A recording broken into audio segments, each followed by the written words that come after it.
হাতটা নামিয়ে নিলেন কেন? আজ এই হাতটা আমায় আশীর্বাদ করবে, না হয় মারবে, যে কোনো একটা। আর 5 মিনিট পর আমার বিয়ে লগ্ন। আপনাকে ভাবার জন্য আমি 5 মিনিট সময় দিলাম, ভেবে দেখুন।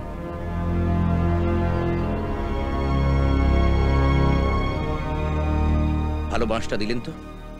যে বাঁশটা তুমি আমাকে 22 বছর আগে দিয়েছিলে সেটা আমি তুলে রেখেছিলাম, ফেরত দিলাম।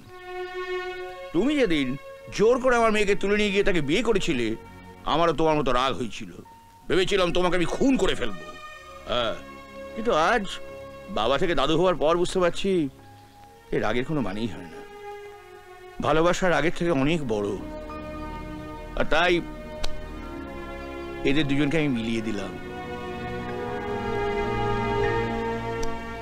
তুমি তো কাপুরুষের মতো আমার মেয়েকে নিয়ে পালিয়ে গিয়েছিলে, ও কিন্তু তা করেনি। তোমার আসার জন্য অপেক্ষা করেছে। তুমি ওর হাতে তোমার মেয়েকে তুলে না দিলে ও তোমার মেয়ের মাথায় সিঁদুর দেবে না। তোমার বাপের ভাগ্যি এমন একটা জামাই পেয়েছ। স্টকে যা খিস্তি ছিল না, সবই অন্যের পেছনে খরচা করে ফেলেছি। নিজের জন্য সালা একটা দুটো রাখা উচিত ছিল। আমার স্টকে নতুন 2-1টা আছে, ফ্রেশ।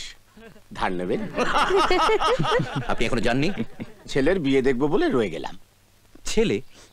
উনি আবিরের বাবা। এই কেউ আমার পেছনে টেনে একটা লাথি মার। আচ্ছা আমি কি? দাদা আমি এসে গেছি।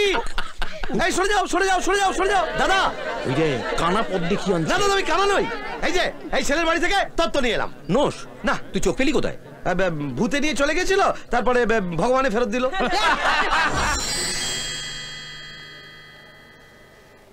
এবার আস্তে আস্তে চোখটা খুলুন। আস্তে আস্তে আস্তে। দেখতে পাচ্ছেন? হ্যাঁ, এটা সত্যিই না স্বপ্ন? ডাক্তারবাবু, আমার মতো লোককে কে চোখ দিল? আবির। একদিন আপনি আমার চোখ দুটো নষ্ট করে দিয়েছিলেন। কাল রাতে আমার বাবা মারা গেছেন। আবিরই আমার বাবার চোখ দুটো আপনাকে পাইয়ে দেবার ব্যবস্থা করে। চোখ যাবার পর আমি বুঝতে পেরেছি যে তোমার কত বড় ক্ষতি আমি করেছি। অন্ধ মানুষ জানে না যে এই পৃথিবীটা কিরম দেখতে, কিন্তু নরকের যন্ত্রণা কি সেটা বেশ বুঝতে পারে। আবির, দেখবে এবার তোমার দেওয়া চোখের মান আমি রাখবো। আর সেই থেকে তুই অন্ধ সেজে থাকতিস? হ্যাঁ। আর আবিরকে খবরগুলো দিতিস? হ্যাঁ।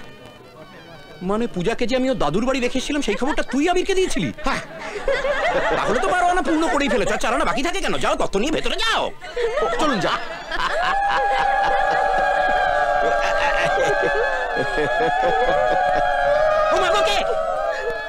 এবার কি বিয়েটা শুরু করা যেতে পারে?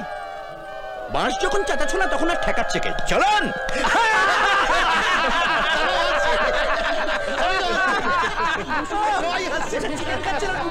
দাঁড়িয়েও পাচ্ছি না।